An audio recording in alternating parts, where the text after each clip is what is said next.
おはようございます。2日目スタートですね。違う3日目スタートですね。今いるところはミドルゲートですね。ミドルゲートっていう場所で、今日ようやくですねハイウェイ50を通ってソルトレイクシティまで行きますね。昨日のアクシデントのおかげで本当はもうちょっとね遠くまで昨日の時点で行っときたかったんですけども、その手前ぐらいに今いるんで、今日はちょっと走行距離は多めですね。そう、昨日のアクシデントといえばですね、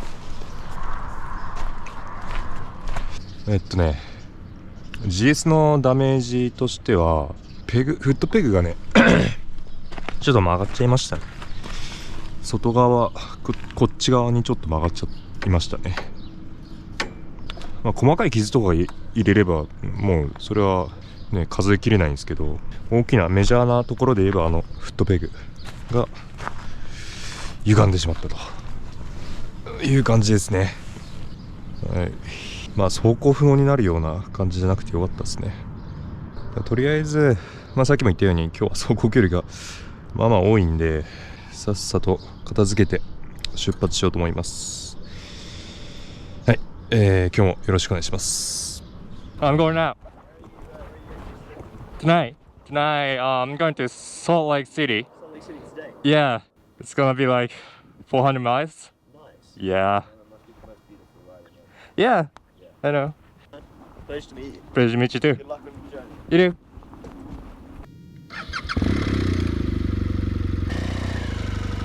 do. いいとこでしたね。ミドルゲート来てよかったな。帰りも同じ道を帰ってくるんで、もしかしたらここもう一回止まるかもしれないですね。よいしょ。野宿でしたね。駐車場で寝てました。とりあえず昨日泊まる予定だったオースティンまでまずは行きますね。ヒストリックミドルゲートステーション。よいしょ。たった今、目的地の2つ目であったハイウェイ50に乗りましたね。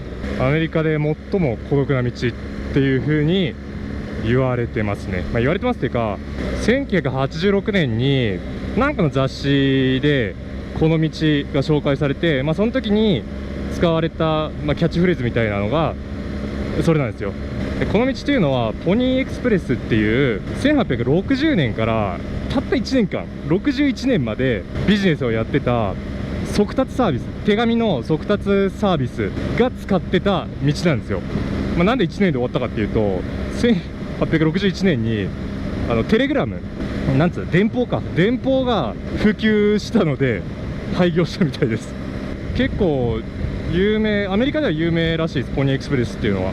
それまではどこだっけな、東の方のどっかの州から西のそのサンフランシスコ西海岸までの郵便の所要時間ってだいたい1ヶ月ぐらいだったみたいですよ。ただポニーエクスプレスは最短5日で配達してて、どういう仕組みかっていうと、単純で、今までの郵便は、馬車で、運転する人とガードマンの2人1組だと思うんですよ。ちんたらこの道を走ってたみたいなんですけど、ポニーエクスプレスは馬と騎手1人でもうパラパラパラっつって速達してたみたいです。だからそれがすごくロマンチックに映るみたい。確かにロマンチックなんでアメリカでは結構有名ですね。はい、ちょっと話長くなりましたけど、とりあえずこのハイウェイ50っていうのはそのポニーエクスプレスにゆかりのある道らしいですね。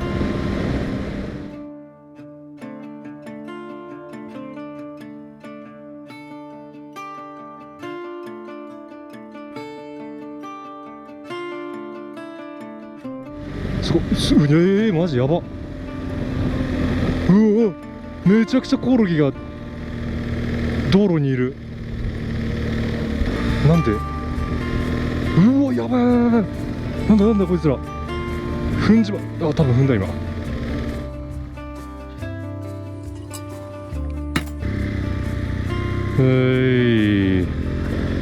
荒野の街って感じですね。西部劇に出てきそう。見えます？これ全部コロですよ。この地面に横たわってる潰れたやつらとかも。あ、すげえくせえ。うおー、コロギウェイ。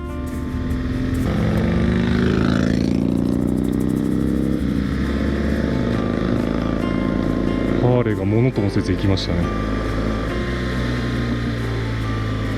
こんなスピードですね。遅くね？これでエクスプレスなの？あんまり風来ねえから暑かったろうなこれ。あそこからあっちまで腕でこう伸ばせますけど、この一直線描けますけど、あれ何百キロもありますからね。この動作で何百キロの地平線を一本線描けるってすごいですよね。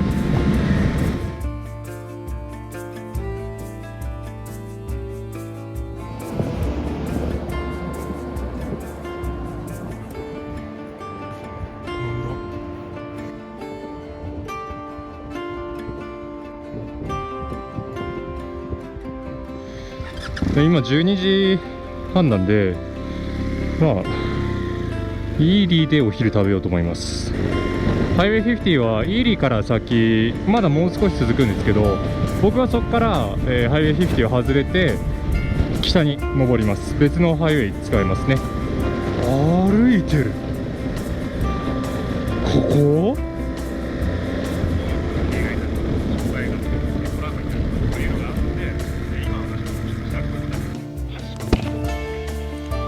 You alright? You need it? You need help? Okay. Alright. 多分あれですよね。今の救急車、さっきのバイクのところに行くんでしょうね。もうハイウェイ50も終わりかけですね。このくねくねの山越えたらイーライじゃない、イーリー。ここですね。イーライじゃない、イーリー。今までの中では一番大きい町ですね。これ有名ですよ、ホテルネバダ。ちょっと後で見ましょうか。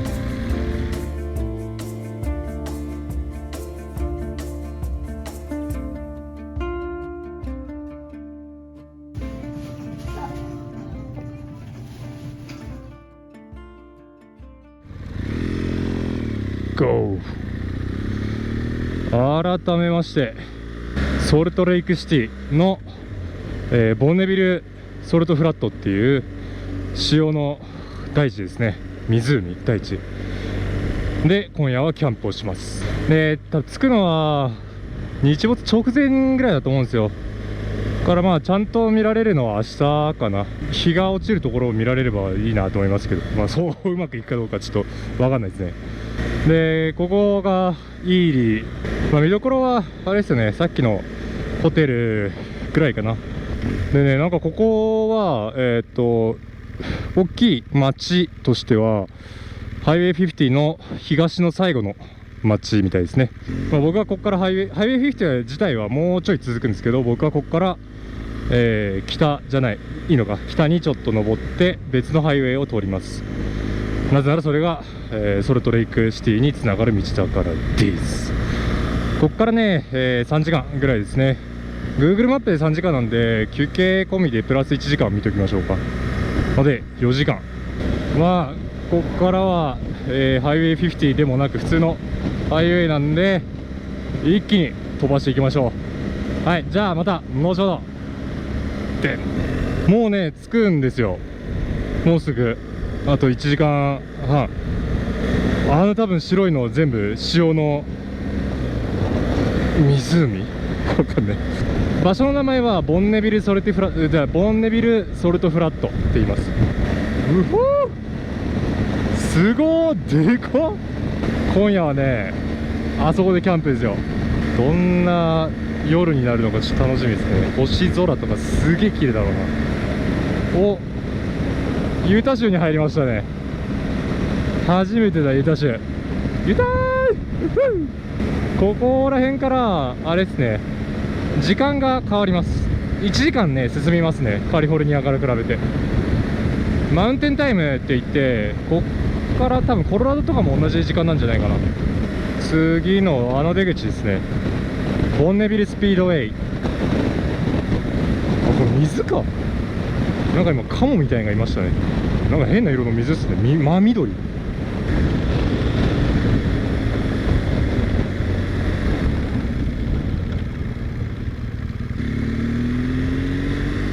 うん、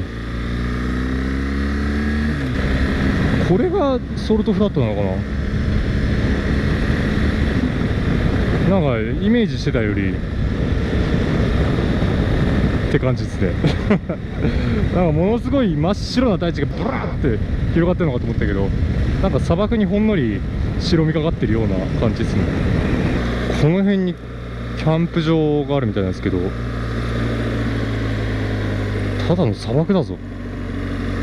うわ、しかもダートだ。しゃあね、行くしかない。気をつけろ。ビビっちゃダメだな。ビビるとこけんなこれ。シルバーアイランドマウンテンズバックカントリーバイウェイ。あー、そういうこと。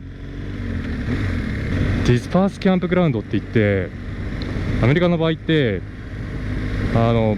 BLM っていう国土交通省みたいなところがアメリカにもあるんですけど、それが持ってる土地は、まあ要は国の土地ってことですよね。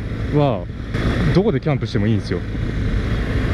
で、今ここにさっきの看板にそういう、まあ、ここは国の土地ですよみたいなこと書いてあったんで、キャンプ場っていうよりももうただ大地があるから、そこのどうでもいいから自由にキャンプしていいよっていうような場所な気がする。あんな感じで適当にキャンプするんでしょうね。まあ、あそこはもう邪魔しちゃいけないからやめておきましょう。ってことは水もトイレもないってことか。ただスペースがあるだけですね。なんだこの映像。そういえばさ、これオフロードモードあったよな。ちょっとやってみよっか。よいしょ。ロードダイナ OK。 エンデューロオフロードモードにしましたね。どんな感じなんだろう。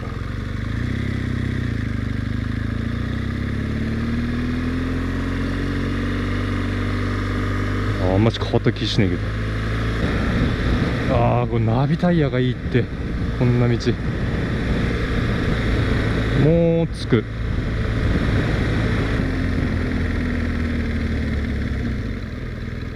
こそこなんかキャンプしてる人いるし。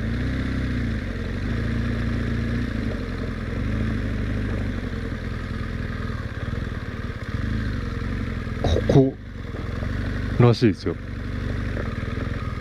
いしょ。いやー、参った。どうすかな。ここでキャンプをするか、ちゃんとしたキャンプ場をもっと探すか。ちゃんとしたキャンプ場っていうのは水道とトイレがあるところねちょっとね、ここまでワイルドにはなれねえな。トイレとかどうすんのよこんなの。幸いなことに電波はちょいあるみたいなんで、ちょっと考えますね。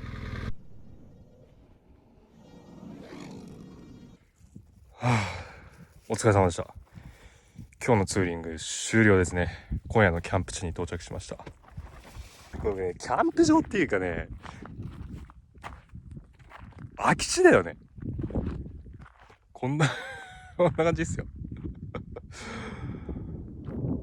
一人だけあそこにね、僕以外にもこの空き地で野宿する人がいますけど、2日目ぐらいからさ、キャンプじゃなくなってるよね。なんかただのサバイバルになってますよねここまで僕ね、本気のアドベンチャーするつもり別になかったんですよ。